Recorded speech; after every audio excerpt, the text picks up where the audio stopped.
सभी भक्तगणों को living happily में मैं नरेंद्र कुमार कथावाचक स्वागत करता हूँ। इस भज गोविंदम की अपार सफलता आप सबों के कारण है। मैं समझ पा रहा हूँ कि आप सब इस भज गोविंदम का आनंद ले रहे हैं। भज गोविंदम आदि गुरु शंकराचार्य का एक महान कृति है जिसमें कि हमें जीवन जीने की कला सिखाए हैं।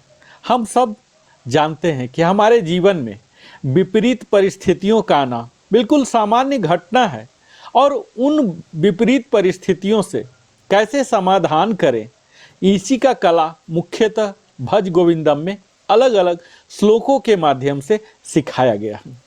मैं यहाँ इस श्रृंखला में एक एक श्लोक, पूरे श्लोक को पठन करता हूँ, इसका अर्थ बताता हूँ, व्याख्या करता हूँ, इसके उदाहरण बताता हूँ, इसके क्या मूल उद्देश्य हैं, क्या इसके पीछे रहस्य है, क्या इसके वैज्ञानिक कारण है, क्या हमें करना है, अंततः क्या निष्कर्ष है, उदाहरण जो हमारे व्यवहारिक जीवन से संबंधित हैं, ये तमाम बात को हम करते हैं। हमने 7 श्लोक ऑलरेडी कवर कर लिया हूँ। हमेशा की भांति पहला श्लोक से मैं प्रारंभ करूंगा और पहला श्लोक आप हमारे साथ ही गुनगुनाएं। भज गोविंदम, भज गोविंदम, गोविंदम भज मूढ़मते, संप्राप्से ते सन्निहिते काले, नहीं नहीं रक्षति दुकृत करणे।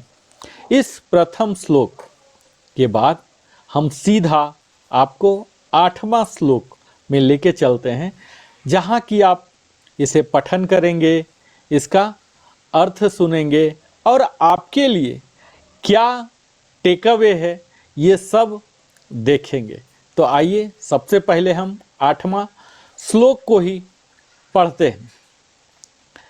काते कांता कस्ते पुत्रः, संसारो अयम त्युविचित्रः, कस्य त्वं कः कुत आयातः, त्वं चिन्तय तदीय भ्रातः। यहाँ इस श्लोक का अर्थ है, यहाँ तमाम किस्म के सवाल किए जा रहे हैं हम पाठक गण से। आदि शंकराचार्य पूछते हैं कि कौन तुम्हारी पत्नी है, कौन तुम्हारा पुत्र है, ये संसार अत्यंत विचित्र है, तुम कौन हो, कहाँ से आए हो बंधु, इस बात पर तो पहले विचार कर लो।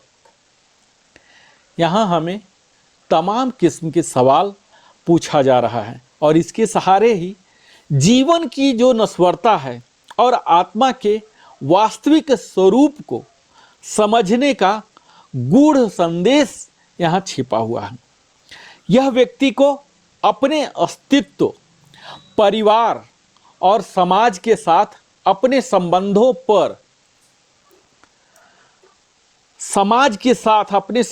पर विचार करने के लिए प्रेरित करता है। इसका उद्देश्य हमें यह सिखाना है कि यह संसार अस्थायी है और इसके आत्मा ही है जो शाश्वत है।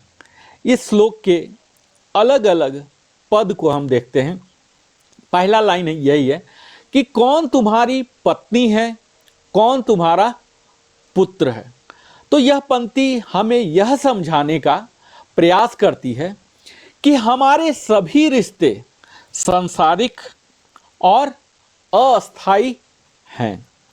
जन्म और मृत्यु के चक्र में ये संबंध केवल एक समय विशेष तक सीमित होते हैं। जैसे आप देख लें कि एक व्यक्ति का पुत्र केवल उसके जीवन काल तक ही पुत्र रहता है, मृत्यु के बाद वह संबंध समाप्त हो जाता है और आत्मा अपनी यात्रा पर आगे बढ़ जाती है। तो यह संसार अत्यंत विचित्र है। शंकराचार्य कहते हैं कि यह संसार अस्थायी और परिवर्तनशील है। जो भी कुछ आज हमारे पास है कल नहीं रहेगा। हमारा शरीर, धन, रिश्ते नाते सभी तो क्षण भंगुर हैं। राजा भरत का जीवन इस बात का उदाहरण है कि वह राजा होते हुए भी सांसारिक मोह से बंध गए और अंत में उन्हें एक हिरण के रूप में जन्म लेना पड़ा था, क्योंकि उनकी मृत्यु के समय उनका मन हिरण में था। यहां दूसरा है कि तुम कौन हो, कहां से आए हो बंधु।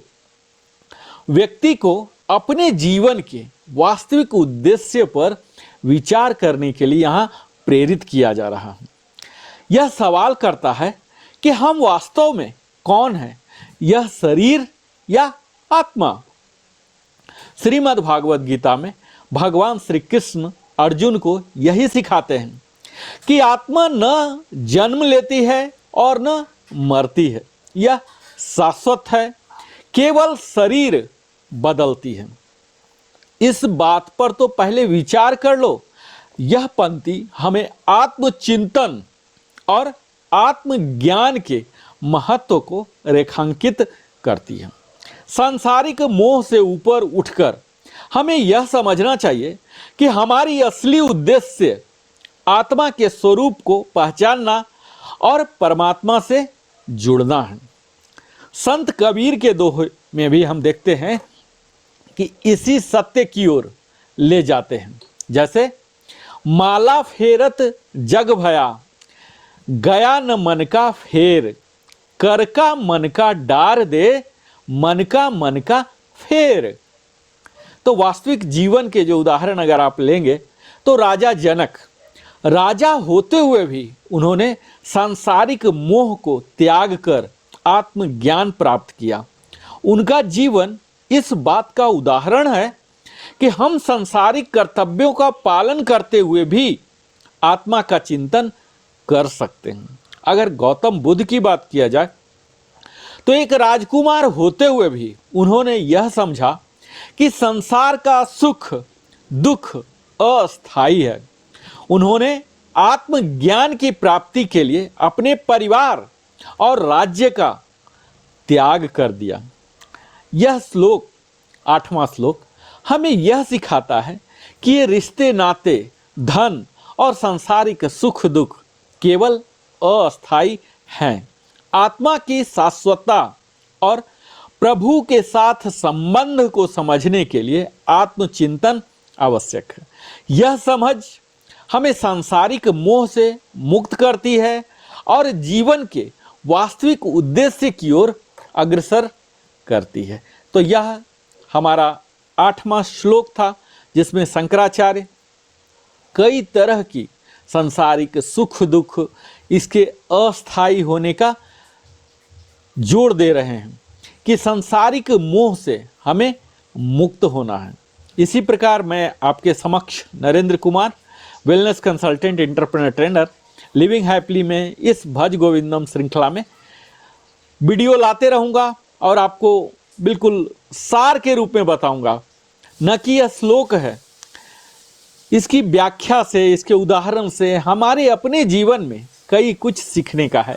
और अगर हम सचमुच लाभार्थी होना चाहते हैं तो लाभ पाने के लिए आपको इसे आचरण में लाना पड़ेगा, जो कि हर वीडियो में मैं दोहराता हूँ कि भले ही बेबी स्टेप, थोड़ा थोड़ा प्रारंभ तो करके देखिए और फिर देखिए कि सचमुच यह भज गोविंदम हम सबों के जीवन में किस प्रकार परिवर्तन लाएगा। और अभी तक अगर आपने हमारे वीडियो को सब्सक्राइब नहीं किया है चैनल को, तो अवश्य सब्सक्राइब करें, लाइक करें, कमेंट करके अपने सगों संबंधियों के साथ भी साझा भी करें और बेल आइकन पुश करें। बहुत बहुत धन्यवाद।